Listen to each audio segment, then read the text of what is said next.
Hola, antes de empezar con el episodio quería contarte una cosa.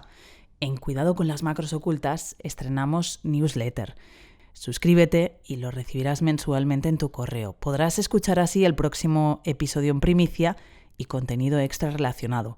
Te dejo el enlace para que te suscribas en la descripción del episodio y en nuestra página web en cuidadoconlasmacrosocultas.com. Gracias por estar ahí. Datos inoperativos. Cuidado con las macros ocultas. Cuidado con las macros ocultas. Hay que estar muy atentos a las macros ocultas.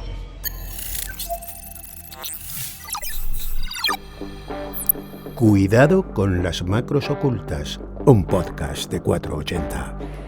Seguro que hablando de ciberseguridad y administraciones públicas, te vienen a la cabeza nombres propios como podría ser el SEPE, el Servicio de Empleo Público Estatal, el CSIC, el Consejo General del Poder Judicial, el Gobierno de Costa Rica, ayuntamientos como el de Sevilla o el de Castellón, el Hospital Clínic de Barcelona. Son algunos de los ejemplos de los casos más sonados de los ciberataques al sector público en los últimos años, pero ¿son estos casos la punta del iceberg? ¿Están las administraciones públicas en muchas ocasiones infraestructuras críticas, consideradas infraestructuras críticas, en el punto de mira de los ciberdelincuentes? ¿Cómo deben abordar estas organizaciones su estrategia de ciberseguridad? ¿Qué deben priorizar? De todo ello hablamos hoy en este episodio con nuestros invitados e invitadas, en un episodio además especial. En esta tercera temporada volvemos a trasladar nuestro control macro y esta vez lo hacemos desde la RootedCon, que es el mayor evento de ciberseguridad de España. Desde Cuidado con las macros ocultas no nos hemos querido perder esta cita y nos encontramos en la zona Lumière, en la Skinépolis de Madrid, donde se celebra esta 14 edición de la RootedCon. Aquí se reúnen los mejores y las mejores expertas en ciberseguridad y reúnen además 5.000 personas durante 3 días hablando de ciberseguridad y de cómo protegerse y de cómo establecer fuertes estrategias de ciberseguridad. Además cuenta con Sofistic, la unidad de ciberseguridad de 480, como patrocinador de plata. Soy Bárbara Villuendas, bienvenida y bienvenido a nuestro Control Macro. Cuidado con las macros ocultas, un podcast de 480. Efectivamente, desde la ciudad de la imagen de Madrid nos acompañan hoy Mar López. ¿Qué tal? Bienvenida. Muchas gracias, encantada de estar aquí. A presentarte para quien pueda escucharnos y no te conozca, responsable de ciberseguridad para el sector público y salud de Accenture. Trabajaste durante 9 años en el Departamento de Seguridad Nacional, que es el órgano que se encarga de asesorar a Presidencia del Gobierno en Seguridad Nacional. En este departamento fuiste jefa de la Unidad de Ciberseguridad y Lucha contra la Desinformación y eres fundadora y vicepresidenta de la Fundación Women for Cyber aquí en España. Es una organización que promueve e impulsa la participación de las mujeres, hoy que justo nos encontramos en el 8M en el ámbito de la ciberseguridad. Así que muchísimas gracias por acercarte a nuestro control macro aquí en la RootedCon. Muchísimas gracias a vosotros por la invitación, un placer. Y te acompaña aquí a tu vera Pablo López, que compartís apellido hoy. Sí. Hoy son los López, jefe de área de normativa y servicios de seguridad del Centro Criptológico Nacional, el CCN. Muchas gracias por acompañarnos. Gracias. El CCN, que es el organismo, cumple 20 años, que es destinado a garantizar la ciberseguridad en las administraciones públicas, en el sector público. En este organismo es el responsable de la gestión de los servicios de ciberseguridad, del desarrollo del plan de formación de cursos, la supervisión de la implementación de la seguridad en las entidades y realización de auditorías. Muchas tareas por delante. Más de 20 años de experiencia, especialista en criptología y además eres teniente coronel del Cuerpo General del Ejército del Aire. Así que también bienvenido a nuestro control macro. Muchísimas gracias, Bárbara. Lo primero que os preguntaría es por la salud de la ciberseguridad en las administraciones públicas. No sé si sois mucho de poner notas, pero no sé si de 0 a 10, ¿cómo la valoraríais? Yo te digo, como suelo responder a estas preguntas, y a mí más que poner una nota, yo creo que estamos en un proceso de to be continuo, ¿no? Es decir, lo importante es saber cómo estamos y cómo mejorar y estar hoy mejor que, o mejor dicho, mañana mejor que hoy. Ese es el reto, es decir, en cierta manera no es si estoy de 4, de 5, de 6 o de 7, sino conseguir una dinámica que todos seamos conscientes que mañana tengo que implementar mejores medidas y sobre todo adaptarme a un contexto de la amenaza que me haga sobrevivir mejor. Es decir, que mi postura de seguridad siempre, a cada momento, disuada la amenaza. Y siempre bajo un contexto, siempre para una priorización. Es decir, más que cómo estoy. Es decir, hasta qué punto soy más o menos atractivo, es cómo me estoy preparando para no serlo, ¿no? Y creo que ese es el reto, ¿no? Es decir, más que ponernos una nota que queda muy bien, o una estadística, números de incidentes, eso es lo que me tiene que venir, como antes comentabas del SEPE, son puntos de inflexión, o sea, son al final momentos que te sirven a ti para darte cuenta lo que estoy haciendo y el margen de mejora que tengo, y no resistirme a hacerlo.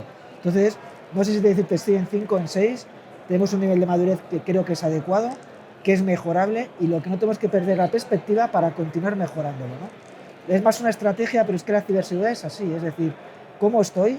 Eso me lo dice los incidentes, me dice los vectores de ataque, me dice la tecnología, me dice cómo me estoy adecuando, adaptando, pero a partir de eso, lo importante es cómo mañana puedo mejorar mi postura de seguridad, seguir siendo disuasorio, que la amenaza busque otra víctima, que no sea atractivo para ella, seguir creciendo, ¿no? Es un poco ese principio de mejora continua y de resiliencia, ¿no? Mejora Esa continua palabra, para mejorar, ¿no? pero resiliencia sobre todo para aprender de lo que tú has dicho, del SEPE, del Ayuntamiento de Sevilla, de Castellón, de lo que esté pasando. Eso es por donde voy, ¿no? Es decir, que más que la punta del iceberg es ¿por qué pasa esto? Identificarlo, analizarlo, para intentar que no pase otra vez. Y a la vez, seguir creciendo. Los que venimos de la EGB sería como progresa adecuadamente, pero necesita mejorar, ¿no? También un poquito las dos notas. Tú, Mar, ¿cómo lo ves ahora que has dado el salto, ¿no? Después de tu experiencia en el sector público, das el salto al sector privado? ¿Se ve con una perspectiva diferente al sector público o no?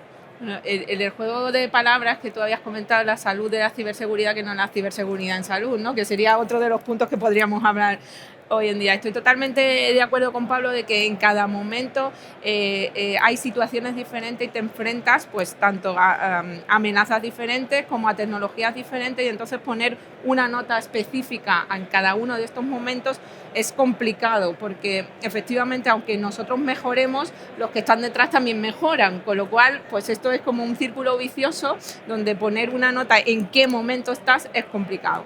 Es verdad que el nivel de madurez visto, me pongo en el lado ahora de administración pública, el nivel de madurez a lo largo de los años ha avanzado enormemente, ¿no? Las capacidades en el ámbito de la ciberseguridad, la normativa que ha venido aplicada también y por parte del impulso que ha hecho el CCN en materia de esquema nacional de seguridad, además de toda la normativa europea que ha venido acompañando, ha hecho que de alguna manera se vea como una obligación, pero a la par como un necesita mejorar. Efectivamente, estamos en esta situación, esto es lo que está pasando, la tecnología es explosiva y la ciberseguridad tiene que acompañar el desarrollo de toda esa tecnología.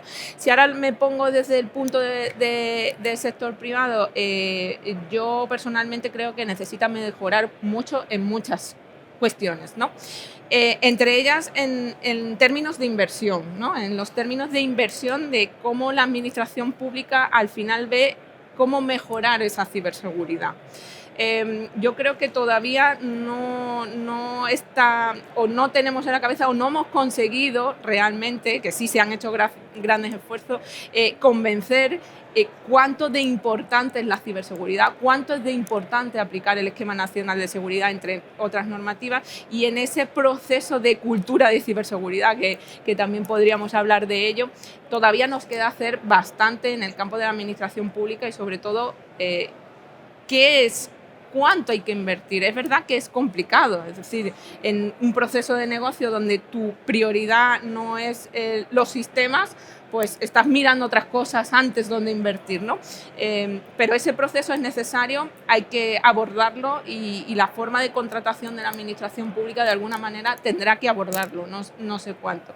En otros temas también están el tema de los profesionales, ¿no? Que seguramente saldrá más adelante. En el caso de la administración pública hay muchos profesionales muy buenos en la administración, no son suficientes y al final pues vamos a decir que tenemos que desde el sector privado también compartir no solo profesionales sino conocimiento para que efectivamente esa madurez del sector público sea mayor, y para eso necesitan de alguna manera que nos dejen ayudarles ¿vale? Porque en muchas ocasiones el conocimiento, lógicamente, es compartido. Nuestra visión desde el sector privado muchas veces es amplia en algunos conceptos que a lo mejor se pueden aportar mucho más al sector público. Yo creo que en esos procesos que necesitamos de conversación, de hablar, de ayudar al sector público a crear esa mejor madurez en materia de ciberseguridad, todavía nos queda mucho por hacer. Pero como digo, inversión, profesionales, procesos, esquemas, cumplimientos, son muchas cosas, ¿no? Ha sido enumerado como algunos de los deberes que tienen ahí las administraciones públicas, Pablo. Si me dejas, ¿sabes en qué se resume todo? En que haya gobierno. Si hay gobierno hay criterio, si hay criterio hay orden. Tienes capacidad de hacer cosas, ese es el reto.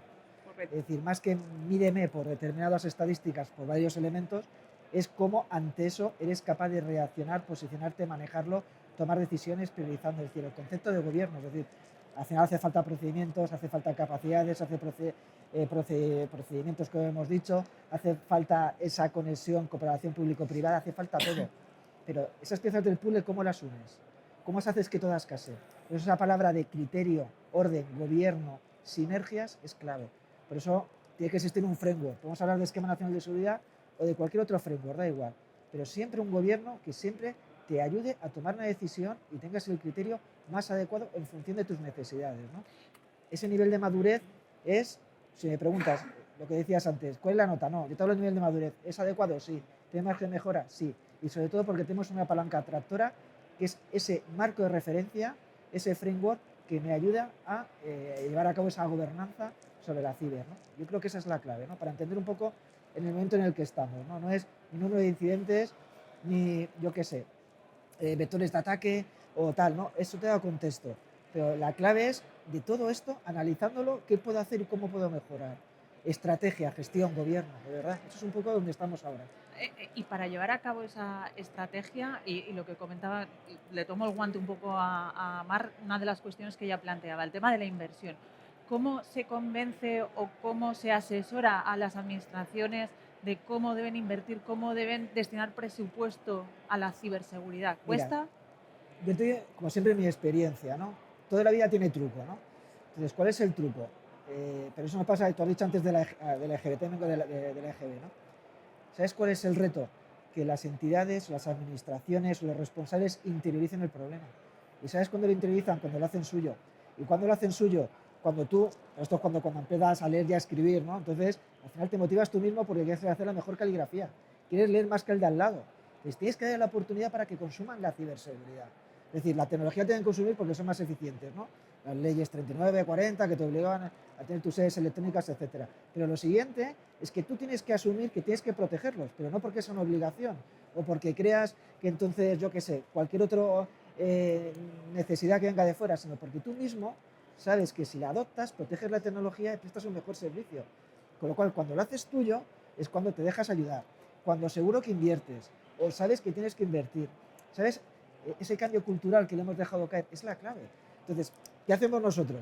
Primero acompañamos, te llevamos en el gobierno, te damos directrices, nunca te llevamos a un callejón sin salida, te acompañamos en el sentido de que te damos criterio para cuando te enfrentas a un problema, que no sea un problema, sea una solución. Con lo cual te estás metiendo en un cambio cultural que sabes que la ciberseguridad es necesaria, es como cuando sales a la calle y te sientes seguro, ¿no? Y haces lo posible para proteger a quien te acompaña, pues lo mismo, ¿no? Pero eso es la parte ciber, con lo cual, si tú le das al gobierno, le dices cómo lo tienes que hacer, no le pones problemas, sino le das soluciones a lo que sabes que se van a enfrentar porque lo tienes muy parametrizado. Y lo van haciendo suyo porque van creyendo en esto, todo lo demás viene solo. Entonces, no es cuánta inversión o cuántos recursos o cuántas personas se dedican a esto, sino que los que se pueden dedicar, hasta qué punto lo hacen suyo para seguir evolucionando y avanzando. En esa línea, perdóname, que dice Pablo, yo creo que la administración también, y bueno, lo digo porque he trabajado ahí, digo, tiene que entender que su cliente es el ciudadano, es la sociedad.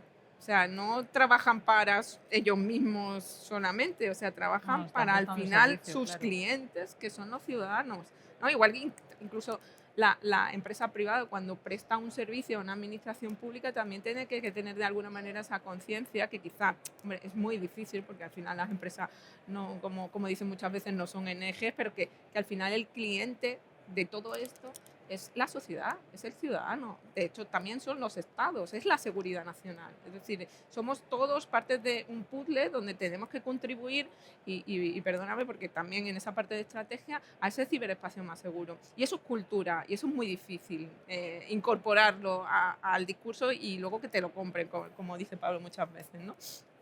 Hablamos de salud, de estrategia, ¿no? de esa gobernanza que comentabais, pero claro, te puedes llegar a preguntar, ¿por qué? Viendo, por ejemplo, los casos que mencionábamos al inicio del episodio, ¿por qué las administraciones están entre el objetivo o entre los principales objetivos ahora de las organizaciones? Están todas, entonces sabemos que nadie se escapa, pero digamos, ¿por qué están? ¿Por ese impacto que tiene? No, simplemente por oportunidad, porque eres uno más. Entonces, esto es como todo en la vida. Tú lanzas tu escáner y ves un ayuntamiento o ves determinados sitios, pues sabes que hay. Y luego si descubres que encima tienen un activo que puede ser la ficha o el expediente médico de una persona, sabes que eso vale un dinero. Entonces, buscar la doble o triple extorsión. Primero porque te cifro y te hablo de negación de servicio. Luego te impacta, porque claro, si te impacta, ¿qué implica? Que a mí, como atacante, la inversión que he hecho me va a dar esos pingües beneficios, va a ser worthy, va a merecer la pena. Luego, encima, te vuelvo otra vez, como quien dice, a extorsionar porque digo que voy a publicar esos documentos, con lo cual o me pagas otra vez o no. Es decir, que al final es como una línea de negocio donde simplemente ha aparecido el sector público como una oportunidad. Entonces, ¿qué es lo que tiene que hacer el sector público? Ya hablamos del clinic, ¿no? O si quieres, paro aquí y luego, si quieres, lo vamos viendo. Pero porque forma parte más de todo el ecosistema donde tú consumes sistemas y el atacante simplemente por oportunidad va de aquello que le puede dar algún tipo de beneficio. Te vas al sector financiero porque sabes que te puede dar algún tipo de beneficio. Si vas a las entidades locales cuando tienes que contratar o vas al SEPE cuando tienes que llevar a cabo todas las transferencias para subvenciones, sabes que lo que está haciendo va a tener un impacto, con lo cual te vas a aprovechar del impacto. No sé si sabes por dónde voy, es decir, al final sí, hay también un negocio. Entonces, no es simplemente porque seamos atractivos como personas o como ciudadanos, sino que sabes que atacando este sistema tiene un impacto que vas a obligar que alguien, en un caso concreto del ransomware o de la extorsión, etcétera, pues entre contigo. Es decir, ellos, lo que busca el atacante es marcar unas líneas del juego, unas reglas del juego y que tú las sigas. Y me da igual que sea el sector público o que sea tal. Si entro en el sector público, me sigue las reglas del juego, pues se relaja, porque sabe que al final todo lo que está haciendo pues le va a dar dinero, va a justificar la inversión y encima le va a poder dar beneficios para seguir dedicándose a esto. Esto es un as a service, ¿no? Esto es otra cosa. Tú, Marc, que te dedicas desde el sector privado, digamos, también a hablar con administraciones, ¿tienen condicionantes diferentes a las empresas? ¿Qué es lo que hace que a la hora de enfrentarse a una estrategia de ciberseguridad una organización una administración pública, mejor dicho, sea diferente a una empresa? Bueno, yo creo que lo he comentado un poco. Al principio también son temas presupuestarios, temas de personas, es decir, y no es lo mismo en muchas ocasiones, y temas legislativos, o sea, las restricciones legislativas de la administración o normativas de las administraciones en muchos casos pues son mucho más fuertes, lógicamente, porque tienen que ser así, porque al final están invirtiendo dinero público que en el sector privado, que bueno, pues al final tienen otros condicionantes, ¿no? Entonces, eso se ve, claro que se ve. Es mucho más difícil presentar una propuesta al sector público que presentar una propuesta al sector privado, porque los procesos de decisión, de hecho, son diferentes para una adjudicación, por ejemplo, ¿no? En una licitación. Entonces, que a mí, como digo, me parece bien, pero que quizás, ya viéndolo desde las dos partes, hay que hacerlo más ágil, ¿no? Y con ese compromiso también que decía Pablo, porque yo creo que la palabra es compromiso. Él ha apuntado concretamente a casos de éxito importantes, y algunos ya sabes que los conozco bien, y porque hay personas comprometidas. Entonces todo es al final efectivamente ese círculo. Sí es verdad que otra cosa que ha comentado Pablo muy importante es el tema del gobierno. Todo esto, para que funcione, encaje y se adapte a la situación de hoy, ¿vale? Necesita ese modelo de gobierno para, de alguna manera, cambiar las cosas, porque desde los puntos, o vamos a decir, desde los equipos técnicos no se cambian las cosas. Se cambian las cosas cuando alguien puede tomar decisiones, ¿no? Y todo eso, pues al final no deja de ser un círculo vicioso donde tendremos que avanzar. Nos falta tiempo, sí, hemos ido avanzando, por supuesto. Si miramos la vista atrás, y él tiene mucho más experiencia que yo digo, si me he hecho la vista atrás, 2012, cuando pues, nos sentábamos en una mesa y hablábamos de los modelos de gobernanza de la ciberseguridad era como, bueno, vamos a ver cómo hacemos esto. Y hoy en día pues estamos mucho más maduros, por supuesto, pero tenemos que seguir impulsando y seguir avanzando en la línea teniendo en cuenta requerimientos del sector privado y requerimientos del sector público y buscar ese encaje para hacerlo todo más dinámico, porque la ciberseguridad necesita dinamismo, esto no es lo mismo que antes. Entonces, como esto cambia tan rápidamente, quizás el músculo de la administración le cuesta más cambiar a esa velocidad, ¿vale? Por historia, por esos controles que tiene que llegar, porque estamos hablando de dinero público, pero creo que le hace falta repensar. No es fácil, ojo, esto no es fácil, porque ya lo hemos intentado en muchas ocasiones y esto no es fácil. Pero cada momento tiene su tiempo y yo creo que podría ser ahora el momento. ¿Me dejas abrir un paréntesis? Sí. Todo esto es sentido común, lo que te ha dicho, Sí. sentido común. Entonces, ¿qué es lo que hemos hecho para entender lo que se ha hecho? Primero hablamos de gobierno, hablamos de criterio. Vamos a adoptar un marco de gobernanza, un marco de referencia, un framework que me gusta a mí decir, que sea pragmático, viable, posibilista y sobre todo que tenga en cuenta a quién lo va a recibir. Es decir, no es lo que a mí me gustaría ni lo mejor, sino que es algo que, vamos a la EGB, un plan de formación. Tienes la obligación de, en 8 años, formar a personas y prepararlas para luego, laboralmente, pues para lo que quieran elegir, ¿no? Es decir, para una formación profesional o han terminado su graduado escolar, etcétera, etcétera, ¿no? Entonces, identificar esa base, pero sobre todo es posibilista, porque tienes que abarcar, si es posible, al 100% de la población. Entonces no le puedes pedir mucho ni poco, porque entonces el de madurez se te va. ¿Qué es lo que se hizo en la AGB? Pues identificar un poco con los diferentes niveles dónde estás y vas ayudando a la gente para que al final lleguen todos, ¿no? Cuando tienes eso, al final lo que te planteas es esto, es decir, que al final la EGB no lo haces, o el que no la cumplía, al final no era porque no podía, sino porque no quería, porque a lo mejor empezaba a trabajar antes o había otros intereses. Pero en principio existían todas las herramientas para que tú terminases con tu certificado escolar, ¿no? Pues este mismo criterio, que todos entendemos porque hemos pasado por ahí, lo hemos trasladado a la ciberseguridad con el Esquema Nacional de Seguridad. Es decir, al final estamos poniendo un esquema que se adapta al medio, que te exige unas medidas y unos requisitos que todo el mundo sabe cumplir. Lógicamente, el que tiene mayor capacidades le pedirás más o menos, etcétera, ¿no? Pero das algo hecho, ¿no? Y en la práctica, ¿sabes qué se convierte? Y vamos al Clinic y vamos a ver lo que está haciendo, se está haciendo en Cataluña. La Agencia de Protección de Datos de Cataluña, la PDCAT, ¿sabes lo que te pide cuando hay un incidente o cuando habla con la Agencia Catalana de Ciberseguridad? ¿Sabes la métrica hoy en día? No el número de incidentes ni lo que has hecho. ¿Sabes cuál es la métrica? No. Si estás certificado en el NS. Porque eso quiere decir que esa EGB la has hecho. Y si la has hecho, has cumplido con algo. O sea, no me digas cuántos EDRs ni cuánto tal, no. Tú tienes tu EGB, ¿no? Has hecho todo lo que tenías que hacer. Entonces es lo primero que piden, si estás certificado. Por eso, una de las iniciativas que la tiene, yo aquí hablo en nombre de la agencia, pero bueno, porque tengo mucha relación con ella, vamos de la mano en este proceso. Es decir, cuando tienes un incidente en el Clinic y sabes que la métrica es por lo menos evidenciar que has hecho tus deberes, pues ¿qué estamos haciendo? Un perfil de cumplimiento específico para el sector salud, para que todos los hospitales, los centros asistenciales lo tengan. Con lo cual, ¿qué es lo que estás haciendo? Que todo el mundo tenga la AGB, que me queda mucho, lógicamente, porque el que quiera ser doctor tendrá que ser doctor, ¿no? Y antes tendrá que hacer una carrera y hacer el bachillerato. Pero has identificado los esenciales, es decir, lo que tú necesitas para cumplir. Y lógicamente, cuando te enfrentas a un problema o a alguien que le pides, oye, evidénciame lo mínimo necesario que creo que has tenido que hacer, una certificación del NS. Introduces ahora el tema del Esquema Nacional de Seguridad, que era una de las cuestiones que tenía para abordar próximamente. Actualmente los datos que consultaba eran unas 310 entidades públicas certificadas, igual ha bailado de la última vez que lo ¿Cuántas has dicho? 310 entidades públicas Puede ser. y más de 800 empresas privadas. Claro, viendo estos números, queda trabajo aún por hacer para... Te cuento cómo está hecho. Al final, no te quedes en 300 o 800, quédate en 1200.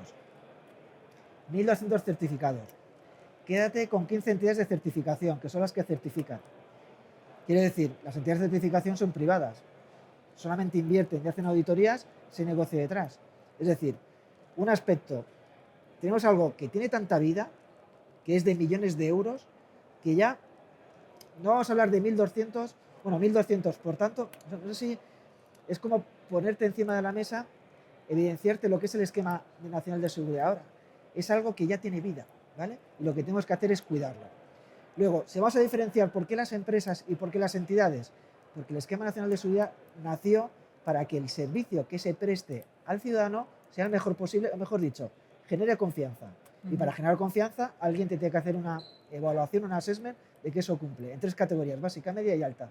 Y eso es el esquema nacional de seguridad. Lógicamente, el sector público, ¿qué es lo que hace? Contratar a proveedores para que presten servicios. Con lo cual, lo que es normal es que las empresas que prestan el servicio al sector público, o mejor dicho, o el servicio que presta el sector público a través de las empresas, lo que hay que certificar es lo que contratas a las empresas. Por eso, cuando hablamos de 800 o 900, es porque tiene toda la razón del mundo, porque yo subcontrato, hay una cadena de suministro. Lo que tengo que exigir que el servicio que me presta alguien que estoy contratado se preste con las mejores condiciones. Por eso tiene que haber 900. ¿Qué es lo que hacemos en el sector público? Más que muchas veces prestar el servicio que te lo da esa empresa privada, lo que hacemos es la infraestructura, es decir, no realmente el servicio de la sede electrónica, no realmente un servicio en concreto, es toda la infraestructura que soporta el servicio que vas demandado a toda la empresa. Entonces cambia el paradigma, es decir, no tengo que certificar 800.000 servicios, lo que tengo que es una infraestructura que da soporte al servicio que sea lo suficientemente robusta y resiliente y exigir al proveedor que sobre esta infraestructura me dé ese servicio certificado. Marc, ¿qué valor os aporta a vosotros este tipo de certificaciones como el ENS al sector privado? Pues mira, precisamente que era una cosa que quería comentar, ¿no? Que una empresa como Accenture, que tiene un carácter global, tenga nivel alto en esquema nacional de seguridad, pues ya da de alguna manera esa visión de por dónde van las cosas, ¿no? Y dónde también podemos tirar también las grandes de aquellas más pequeñas que son suministradoras o pretenden ser suministradoras de servicios de las administraciones públicas, y es la forma que al final la administración pública tiene validar, oye, pues esta empresa conoce lo que es esto, sabe cómo hay que prestar ese servicio y sabe cómo tiene que desarrollar esos proyectos. Como decía Pablo, precisamente, y bajo mi responsabilidad en la administración pública, además de tener ese nivel alto en esquema, lo que se hace es que cada uno de los proyectos que se hacen en la administración pública vengan acompañados de esa vigilancia de que se cumple con el esquema y se cumplen también una serie de guías que elabora el CCN para tecnologías específicas, ¿no? Que efectivamente esté todo alineado, porque es un servicio, como decía, no solo a ese órgano en concreto, sino al ciudadano. Entonces, yo, Pablo lo sabe, que estoy muy comprometida con ese aspecto, y convencer en esto en una gran organización es complicado, no te creas que es tan fácil, sobre todo en un entorno global donde a nivel mundial hay distintas normativas, distintos esquemas y a nivel europeo también. Entonces es complejo, pero es la forma, efectivamente, como digo, de certificar y de acreditarse de que efectivamente estás trabajando de la manera adecuada, porque el esquema no es nuevo, el esquema hace muchos años que existe. Sí, es verdad que ahora quizás creo que somos más conscientes, ¿no?, de que por qué es importante y por qué hay que seguirlo, también porque nos lo exigen, ¿no? Porque ahora para entrar en un concurso público ya te están diciendo, oye, si no tienes este nivel, el que sea bajo, medio, alto, dependiendo del servicio, en esquema nacional de seguridad, pues no puedes trabajar con la administración pública. Pero esto tampoco es un antojo de ellos, ni un antojo de todo, es algo que viene también de la Unión Europea, porque con la directiva NIS ya se habla de esas cadenas de suministro y cómo de alguna manera, pues entre proveedores de servicio, incluso yo misma como proveedora de servicio también consumo otros servicios donde quiero ver pues que si esto se lo voy a prestar a una administración pública también tenga su certificación de esquema, ¿no? O que esté como tecnología certificada por el CCN. O sea, son muchos condicionantes que creo que son importantes para seguir incrementando esa madurez en ciberseguridad. Y el sector privado lo tiene que hacer suyo, como ha dicho Pablo también, lo tiene que hacer suyo porque vea el beneficio de, oye, además es que estoy más cubierto, estoy cumpliendo con una normativa que además está acreditando que estoy siguiendo unos pasos para estar más seguro. Las cosas pasan, claro que pasan. O sea, las cosas van a seguir pasando, lógicamente, pero de alguna manera, pues oye, yo tengo unos mecanismos para decir, lo estoy haciendo como hay que hacerse. En esta colaboración de la que estamos hablando, un poco público-privada, ¿no?, para mejorar tanto empresa privada como organizaciones y entidades públicas en materia de ciberseguridad, el ENS puede ser un ejemplo de esa colaboración, pero ¿cómo se materializa? ¿Qué otros ejemplos nos podríais explicar de esa colaboración público-privada para de iniciativas, de casos prácticos que conozcáis realmente para mejorar conjuntamente en materia de ciberseguridad? Mira, yo creo que podríamos decir mucho porque al final esto no deja de ser una colaboración público-privada, ¿no? Pablo y Así yo, Fernando, hablamos sí o sí, no todos los días, pero sí habitualmente nos conocemos y compartimos la información que tengamos que compartir porque al final pues yo puedo aportarle algo a ellos y ellos pueden aportarnos algo a nosotros, ¿no? Pero yo, y Pablo lo sabe, uno de mis vamos a decir, niños preferidos en su momento era el Foro Nacional de Ciberseguridad, ¿no? En ese modelo de gobernanza de la ciberseguridad se constituyó muy cerca de lo que es el Consejo Nacional de Ciberseguridad y con la participación de la sociedad civil, porque no es un foro solo de empresas, sino que es un foro abierto a la participación, vamos a decir, ciudadana, pero estructurada, vamos a llamarlo así, a través de asociaciones empresariales como la COE, de autónomos, también de administración, ¿no? Pues se constituye este foro para contribuir, ¿no? Contribuir con, vamos a decir, generación de ideas a mejorar el nivel de madurez de toda la ciberseguridad a nivel nacional, ¿no? Ese foro, pues Pablo, ¿cuánto tiempo lleva trabajando ya? Pues yo creo que como mínimo 5 o 6 años, ¿no? ¿Tanto? ¿Sí? Sí. Sí. Bueno, pues 5 o 6 años, Yo ¿no? creo que nos Entonces, pidió antes un poco de la pandemia, 2020. precisamente 4 años. justo en la pandemia lo constituimos, efectivamente, justo en la pandemia. Entonces, ese foro lo que pretende es acercar esa colaboración público-privada de manera más cercana y que se propongan iniciativas conjuntas para ejecutar de manera conjunta que mejoren la ciberseguridad. Tiene una serie de grupos de trabajo que han ido avanzando, han ido cambiando. De hecho, Pablo ha liderado muchos de ellos, concretamente también en el entorno del esquema. Y bueno, pues yo creo que es una buena herramienta que hay que seguir también haciéndola crecer. Si tiene 5 años o algo menos, 4, pues con 4 añitos es muy joven, ¿no? Y sobre todo esa parte que yo decía de compromiso, ¿no? De que realmente el compromiso, a ver, ni todo lo puede hacer el sector público, ni todo lo puede hacer el sector privado. Lo tenemos que hacer de manera conjunta. Entonces, puede ser y tiene que ser uno de los elementos. Existen muchos más, existen muchos más. Te digo, yo creo que las personas en ese sentido es muy importante que se escuchen, que se hablen, pero sí es verdad que hay que materializarlo o hacerlo tangible, porque con conversaciones no se arreglan las cosas, ¿no? A mí del foro, además del compromiso, hay una cosa que yo siempre he defendido, que a lo mejor no se entendía muy bien, pero creo que ha sido clave: consenso. Es decir, porque tú pones los intereses del sector público y del sector privado en un elemento de equilibrio. Y eso, en el caso de a lo mejor de los grupos de trabajo que yo lideré, en este caso de formación, capacitación y talento, creo que fue fundamental. Es decir, porque al final no solamente el esfuerzo, no solamente el sector privado es la extensión que te ayuda, ¿no? Y el sector público tiene que proteger los intereses del ciudadano, sino que se llegó a un punto en común en que todo el mundo entendía dónde tenía que dejar de que su posición fuese la que prevaleciera y respetar la del otro, ¿no? Y eso del consenso y buscar un equilibrio a mí fue muy, muy enriquecedor, ¿no? Y luego, hablando de estrategias, cómo podemos hacer público-privado, yo lo que estoy haciendo ahora, por ejemplo, en el caso concreto del Esquema Nacional de Seguridad de las entidades locales. Primero, mi equipo se conforma con empresas, donde la empresa me pone a mi cargo no un servicio, una persona, que además son todas chicas, como saben. Sí, ¿no? sí, lo sé, lo sé. Por el perfil, por muchísimas cosas, por muchos intereses. ¿Qué es lo que estoy haciendo? Por un lado, estamos, no sé si la palabra es tutelando, bajo el paraguas del CCN a unas empresas con unos equipos que son de tu absoluta confianza, porque, ya te digo, no es la empresa, no es el servicio, es la persona, ¿no? Y luego hacemos proyectos. Esos proyectos lo hacemos como sector público, que lo hace el sector privado, ayudando a otras entidades que son del sector público, pero que tienen también sus contratos con sus propios proveedores. Con lo cual, mira esta cuadratura del círculo.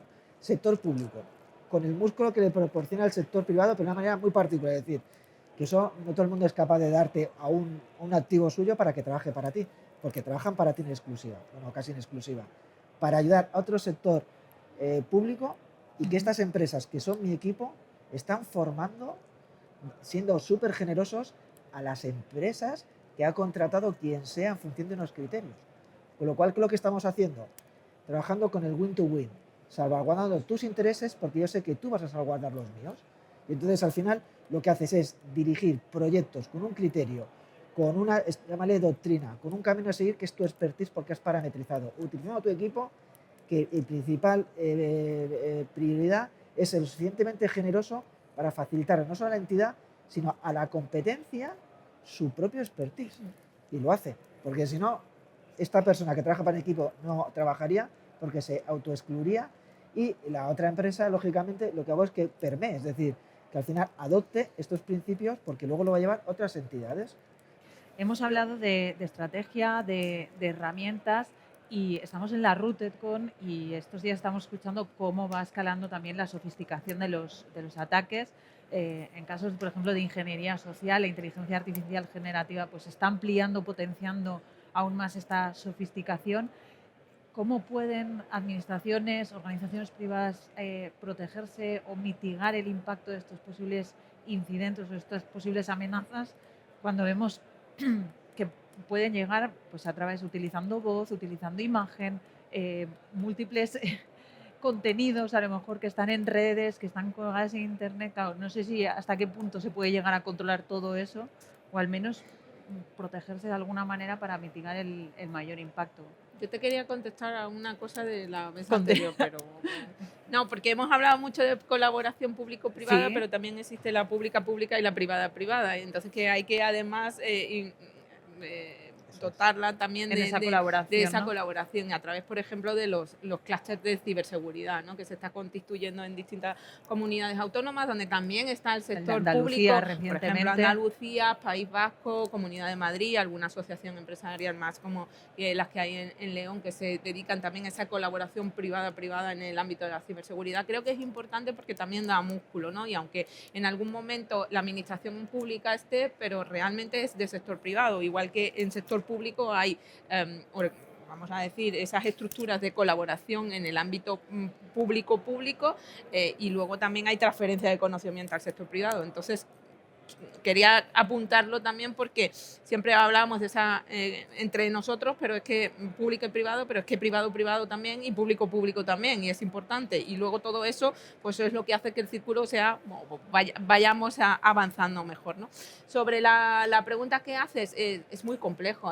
Yo creo que, bueno, al final la inteligencia artificial generativa no deja de ser otra tecnología más, que como todas las tecnologías que van apareciendo a lo largo del tiempo, con sus vulnerabilidades, que pueden ser utilizadas para el bien y para el mal, y en este caso pues la inteligencia artificial generativa es otra herramienta que nos puede ayudar tanto para defendernos como les ayuda a los criminales para atacar. Entonces, ellos es su negocio, o sea, en el ámbito criminal es su negocio, y van a buscar todas las formas de utilizar estas tecnologías para seguir atacando y seguir pues haciendo daño de alguna manera. ¿Cómo lo vemos desde el sector privado? Pues invirtiendo efectivamente en contrarrestar de alguna manera lo que pueda suceder en el lado del mal, y intentando estar por delante, que eso ya digo que es complicado, ¿no? Porque al final ellos es su negocio, son sus recursos, y el sector privado pues tiene muchas otras visiones y muchos otros negocios. Yo creo que se avanza también mucho en este sentido, pero o sea, los deepfakes tampoco son nuevos, y es verdad que ahora ha venido la inteligencia artificial y nos hace más fácil crear un deepfake. Pero los deepfakes, claro, exacto, también, claro. Los deepfakes han existido y hemos visto muchos a lo largo de más malos, lógicamente. La inteligencia artificial nos puede ayudar sobre todo también para detectar, ¿no? Para detectar o ayudarnos a detectar que eso pueda ser un deepfake, etcétera, etcétera. Pero yo creo que todavía nos queda mucho por avanzar en esa línea, ¿no? Pablo. Yo ahí coincido, ¿no? Al final, la IA es como una tecnología que ha venido para quedarse porque te ayuda a eficienciar tu trabajo, ¿no? Entonces, al final no sustituye nada, complementa, ¿no? Y hay que analizarla, como hemos dicho, cuáles son sus ventajas, sus inconvenientes, cuáles son sus virtudes y cuáles son las problemáticas que tiene asociado, ¿no? Entonces, desde el punto de vista ciber hay que entender que se pueden propiciar ataques, pero también tú puedes propiciar medidas de defensa. Entonces, esto es como el principio de acción y reacción. Lo que tienes que aprovechar lo máximo que te dé la tecnología para, en función de ese contexto, vector, ataque y tendencias, poderte dimensionar. Es decir, que viene con nuevas capacidades, lógicamente, pero también puedo tener yo capacidades para interpretarlo y protegerme, ¿no? Entonces, tenemos que jugar a ese ritmo, ¿no? Y hablando de las personas, pues yo vuelvo un poco a lo que hemos comentado anteriormente, ¿no? A mí el expertise y la ingeniería social es el principal problema, ¿no? igual que hemos elevado nuestro nivel de madurez para crear comportamientos adecuados y detectar los anómalos, porque al final la persona tiene un instinto, ¿no? Un criterio, ese instinto de supervivencia, ¿no? Tu instinto propiamente dicho, ¿no? Y ese instinto lo perfeccionas en función de tu experiencia, lo que vas aprendiendo y lo que vas interiorizando. Pues ahora mismo lo que te generan con las nuevas deepfake y que prácticamente simulan, nuestro reto es que al final, a través de la educación y capacitación, seas lo que tú ahora mismo ves muy distante, mañana tengas la capacidad de detectarlo que sea anómalo. Es decir, ahora mismo no lo puedes discernir, ¿no? Pero lógicamente cuando alguien, aunque sea muy parecido a una realidad, te cuente cosas que no tienen sentido, tú las vas a discriminar. No sé si ves por dónde voy. Es decir, que ahora mismo estamos acostumbrados a diferenciar un deepfake porque ves el píxel y está muy diferenciado o por el tono de voz. Pero es que mañana será por el tipo de gesto que hace o por el tipo de cómo habla o el mensaje que te da, que tú sabes que es inviable que sea así. No sabes por dónde, igual que las redes sociales. Antes comprabas cualquier cosa y ahora aplicas determinadas medidas que tu comportamiento, porque ya lo tienes dimensionado, lo echas fuera, ¿no? Pues hay que buscar cómo, las pautas para llevarte al engaño, para tú...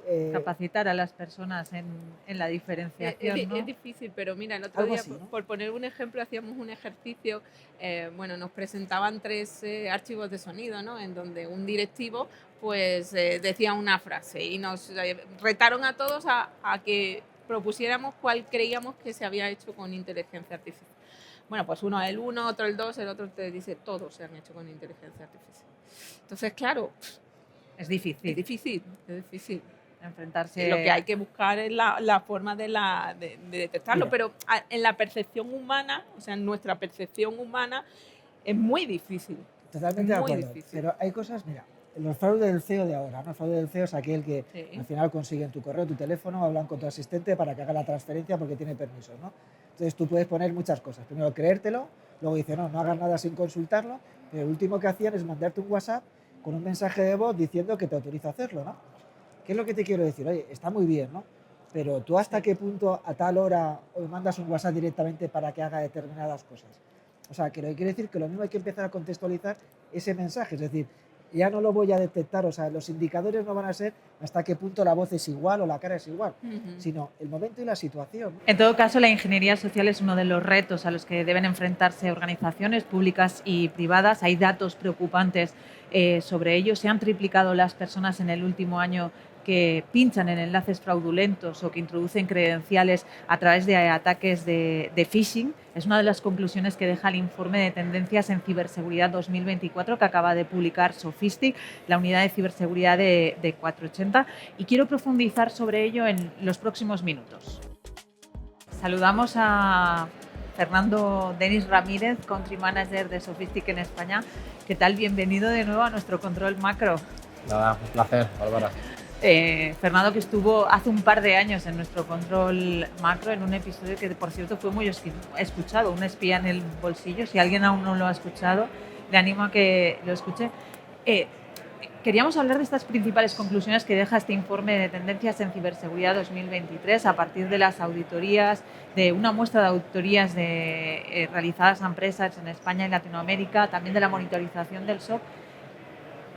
Más gente pinchando en enlaces fraudulentos y dejando credenciales a través de ataques de phishing. Nos decían Mar y Pablo un poco esta sofisticación, pero ¿qué está pasando? ¿Por qué la gente pincha más y cae más en estos ataques de phishing?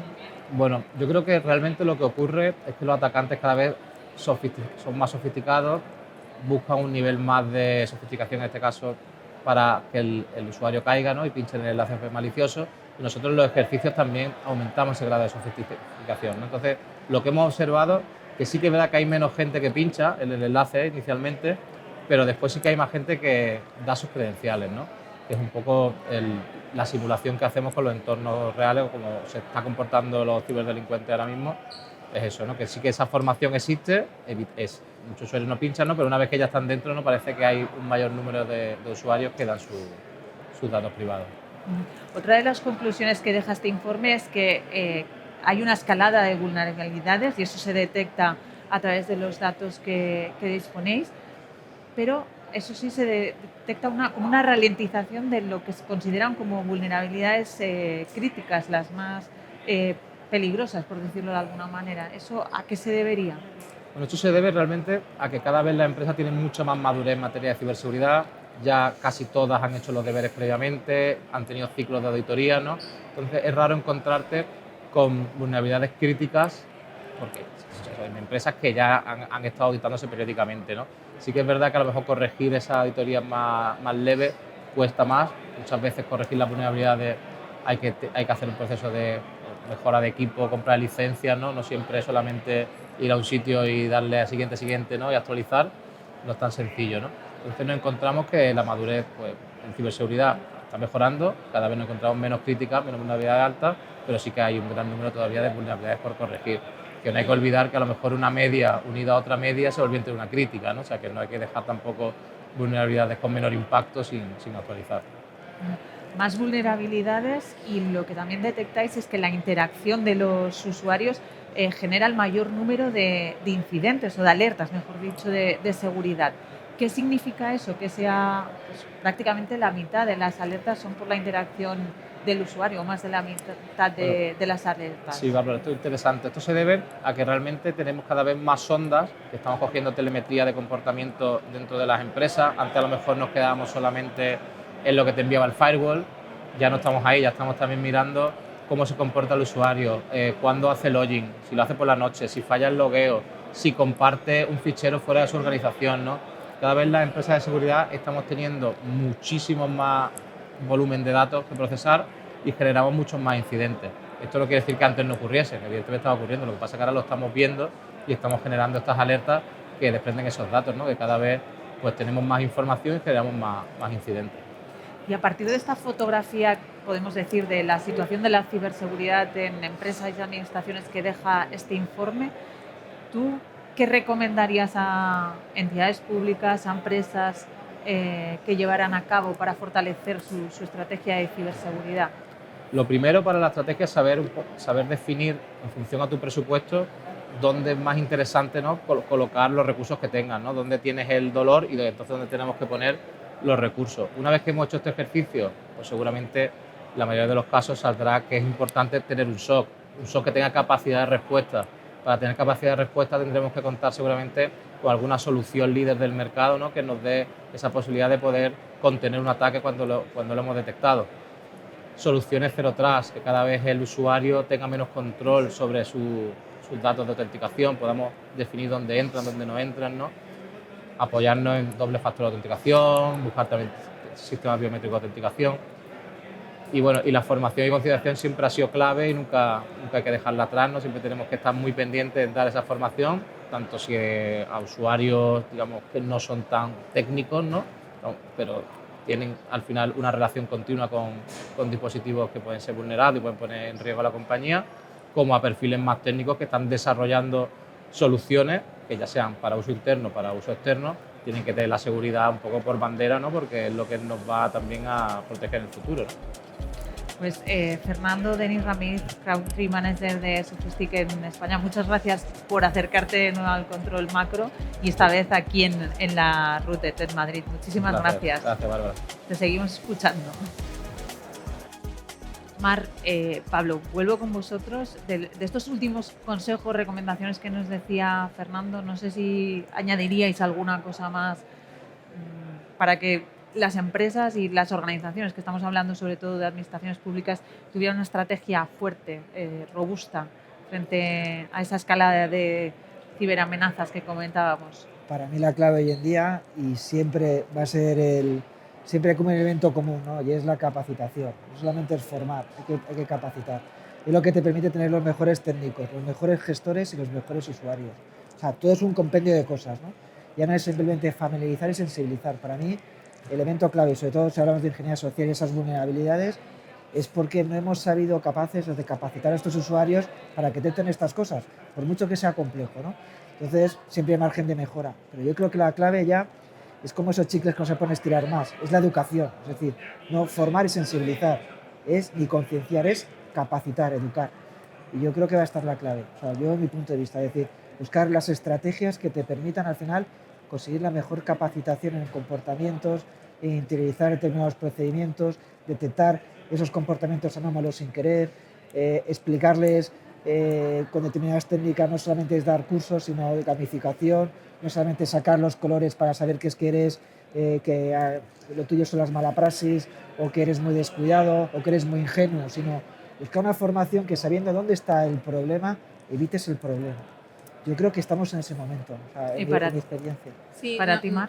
Estoy muy de acuerdo con Pablo, pero siempre nos vamos al usuario final, ¿no? Entonces yo me voy a ir más arriba, que es el que tiene que estar concienciado de verdad de que eso es necesario, hacerlo dentro de la organización, invertir y que al final su equipo de personas que están trabajando en una empresa, sea del tamaño que sea, estén concienciadas y tengan esa higiene digital, ¿no? que llamamos, para que minimizar los riesgos, porque lógicamente hemos hablado de esa sofisticación o cómo van cambiando los tipos de amenazas, y es la famosa frase de la seguridad 100% no existe, pero claro, en un equipo de personas concienciado, capacitado, con un equipo técnico también con conocimiento en ciberseguridad y con una alta dirección y equipos directivos y medios que conozcan la situación, como digo, a alto nivel y que estén concienciados, lógicamente una organización, ya sea pública, privada, grande o pequeña,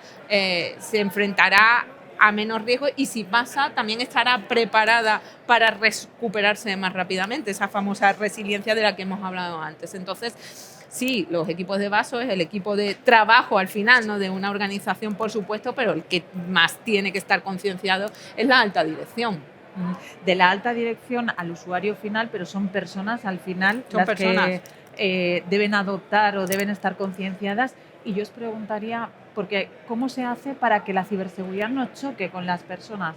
Y me viene a la cabeza, hace unas semanas asistí a una jornada sobre Facility Management en Barcelona, y asistí a un responsable TI del Ayuntamiento de Barcelona y nos explicaba un proyecto que tienen de securización de los teléfonos móviles del personal del Ayuntamiento. 6.000 móviles. Y claro, nos decía, muy bien, estamos todos concienciados de que hay que llevar a cabo este proyecto. Os lo cuento como ejemplo de que decía, pero claro, si no cuentas desde el principio con el usuario final, que es el que va a utilizar ese teléfono, no cuenta de nada el proyecto, no va a salir adelante. ¿Cómo se hace que la ciberseguridad no choque al final, ese cambio cultural, que la introduzcan ya desde el principio con las personas? Pues tú lo has dicho, introduciendo la ciberseguridad en su propia vida, es decir, que sabiendo que cuando coges ese dispositivo móvil tienes que adoptar procedimientos. No sé cuál es el mejor, pero adopta un procedimiento, esa es la clave, ¿no? Entonces ya no es simplemente sensibilizar a que hay una amenaza, de que te pueden cifrar no sé qué, de que te puedes llevar tus datos, sino que tú ya sepas. Pues esto es como cuando entras a cualquier centro comercial o entras a la oficina, vas con tu tarjeta, ¿sabes que tienes que una tarjeta? Nadie se lo plantea. Pues conseguir que sepamos, a través de la educación, como tú quieras, adoptar un procedimiento. Esa es la clave. Así ya rompes ese rechazo. Luego ya veremos cuál es el procedimiento que mejor se adapta al ecosistema, que te lo hace más usable, que no te complica la vida, que al final, pues todo lo que hemos visto, ¿no? Pero que tú sepas que cuando tienes que utilizar un dispositivo o una tecnología, tienes que adoptar un procedimiento, es el elemento clave. Ya buscaremos qué procedimiento es el más amigable, más adecuado o que reduce el riesgo. Pero eso es la clave. Que sepas que yo no puedo ir, es como cuando me levanto, o salgo por la calle. O sea, no puedo ir desnudo, ¿no? Eso es como esa ética, ¿no? Esa moral, ese cambio cultural. Yo entro a cualquier sitio y tengo que ir de una manera, ¿no? Eso es lo que llamo la educación, ¿no? Es decir, nadie me lo ha dicho, yo sé que lo tengo que hacer. Luego, unos días vendré con corbata, otros días vendré más casual, o estoy en determinados sitios y voy con bermudas, ¿no? Pero eso es la clave. Desnudo nunca, ¿no? Mira, yo ayer concretamente, ¿no?, estaba con un equipo de jóvenes y lanzábamos la pregunta de quién tenía doble factor de autenticación en su correo electrónico. Levantaron la mano 2. Digo, ¿usáis la banca online? Sí. ¿Cuántos tenéis doble factor? Todos, ¿no? Entonces digo, ¿y por qué no le ponéis valor a vuestros datos y a vuestro conocimiento y a lo que tenéis en vuestros teléfonos móviles o en lo que tenéis en vuestros ordenadores, vuestro correo electrónico, la información que compartís ahí? ¿Por qué no le ponéis el mismo valor que a vuestro dinero? Porque eso vale dinero. Entonces, claro, ellos se planteaban, ojo, es verdad, digo que la seguridad no es por capricho, que la seguridad no viene a tocaros las narices, es decir, si es verdad que el usuario siempre está como reticente, ¿no?, hacia las medidas de seguridad. Las medidas de seguridad se proponen y se y se ponen en marcha por algo, para proteger algo, porque algo es valioso y queremos protegerlo. Pues igual que lo haces con tu dinero, porque no quieres que te roben tu dinero, pues hazlo en este caso era con tus datos, con tu información. Entonces, tienes que, vamos a decir, llevarlo a ese nivel, ¿no? de entiende el por qué. O sea, esto no lo hacemos por capricho. Debes entender de alguna manera los riesgos, de una manera no técnica, lógicamente, poniendo esos casos prácticos de decir, ¿por qué esto sí, por esto no? Tú no le pones valor a tus fotografías en el cloud. Sí, ¿no? Porque son tus fotografías, son tus cosas, lo tienes ahí. Yo no sé las que tienes, me da igual, pero ponle los mismos niveles de seguridad porque no querrás que todo el mundo acceda a tus fotografías, por ejemplo, ¿no? Y yo creo que de esa forma se entiende mejor. Y esto con la gente joven es muy importante porque no son, bueno, con gente de todo tipo, ¿no? Pero te quiero decir a nivel de ciudadano, lógicamente también con todo, ¿no? Pero personas mayores, etcétera, etcétera, que de alguna manera entiendan el riesgo en su lenguaje es muy importante. Y eso también es algo que tenemos que hacer, ¿no? Y bajar ese nivel de decir, oye, es que estamos hablando en unos términos técnicos que no nos entienden, no sabe lo que estamos contando, pero pongamos en esa balanza por qué una cosa sí, por qué otra no y cuál es el valor que tú le pones a las cosas. No hace mucho, Mar, leía en tu LinkedIn, compartías un poema que había escrito una IA que acababa así: la ciberseguridad es un arte que requiere creatividad para enfrentar los desafíos con inteligencia y habilidad. Y yo os preguntaría, los hackers, hoy que estamos en una reunión de hackers, pasan por aquí 5.000 personas en la RUTED, ¿deben tener esas cualidades? ¿Deben reunir creatividad, inteligencia y habilidad para enfrentarse a este mundo que nos habéis ido describiendo a lo largo de estos minutos? Total, porque no solo hay que ser inteligente, hay que ser listo. Y la parte de listo es lo que da respuesta a lo que comentabas. Es decir, no solamente tengo que tener una capacitación, no solamente tengo que ser ingeniero, sino tengo que buscarle atajos a los problemas. Por eso hay que ser listo, buscarle el truco, buscarle soluciones. Ese es el reto, o sea, que es la respuesta a lo que tú decías. O sea, esas habilidades responden a lo que a mí me aporta en mi vida a vida, o sea, mi día a día y en mi vida como persona o como ingeniero o como profesional. Es claro que sí. Sí, sin duda. Sin duda, mucha de, o sea, la resolución, a ver, los momentos de incertidumbre, ¿no? Aquello que sabes que va a pasar, pero no sabes cómo va a suceder y cómo gestionarlo, necesita de gente con creatividad.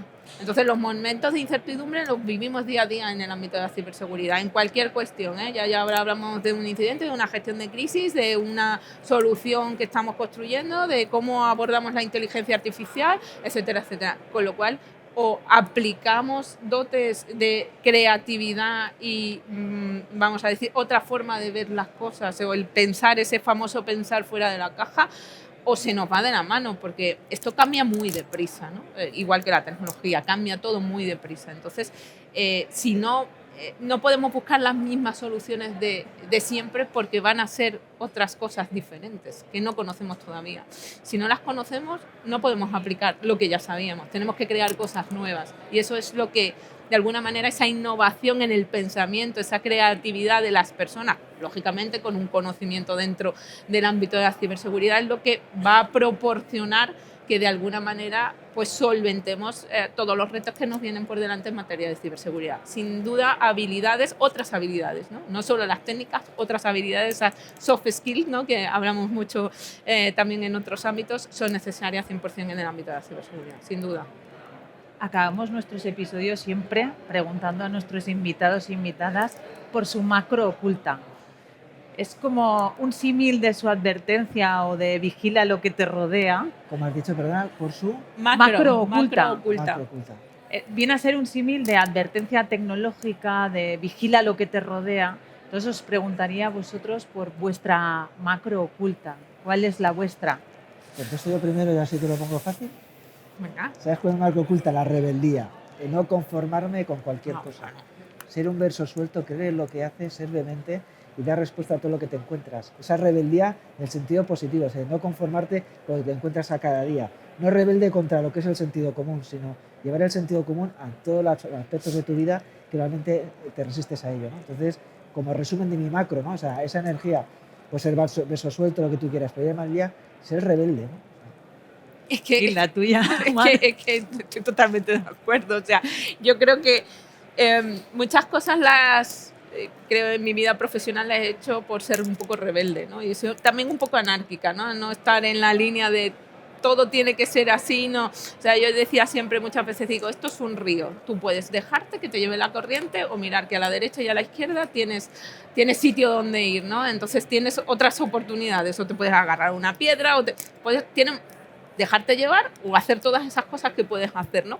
Y yo me identifico con, yo no me puedo meter en un río y que me deje Bueno, llevar. eso está vinculado también con la creatividad. Tengo que hacer muchas cosas y entonces pues ese es el sentido a lo mejor que me ha llevado pues a desarrollar mi ámbito profesional, porque creo que lo comentabas al principio, yo no he estudiado una carrera STEM, me he dedicado a la ciberseguridad porque me gustaba, porque creía que se podían hacer cosas y dentro de esas cosas aún más, ¿no? Por ejemplo, comentabas el tema de Women for Cyber o el clúster de ciberseguridad de Andalucía, creo que se pueden hacer tantas cosas que no son solo y específicamente técnicas y que son necesarias en esa parte de gestión, de concienciación, de cultura, de atracción del talento, de desarrollo del talento, porque yo siempre digo que el talento existe, lo que hay que es canalizarlo, conducirlo, impulsarlo y hacerlo crecer, ¿no?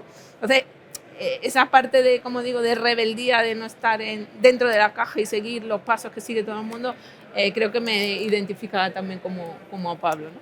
Pues Mar, Pablo, tomamos nota de vuestras macros ocultas, las ponemos en el listado, que ya son unas cuantas, y os agradecemos que os hayáis acercado hoy hasta la RootedCon aquí en este nuevo episodio de Cuidado con las macros ocultas. Un placer que nos hayáis acompañado. Un placer es nuestro.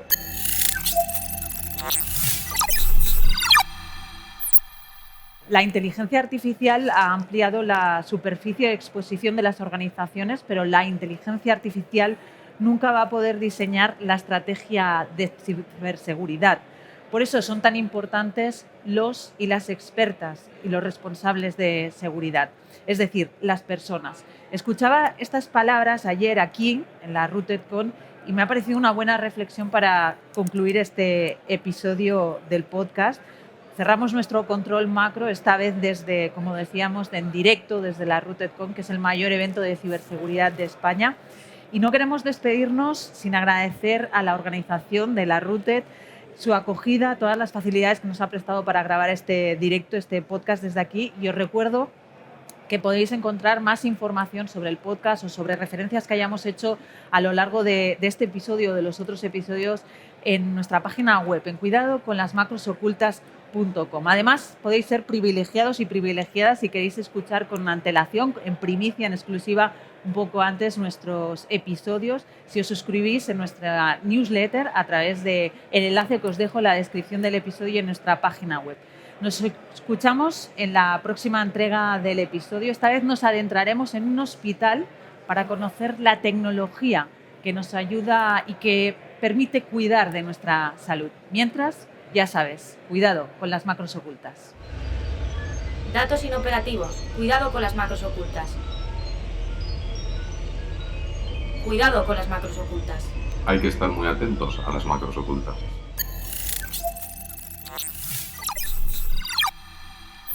Cuidado con las macros ocultas, un podcast de 480.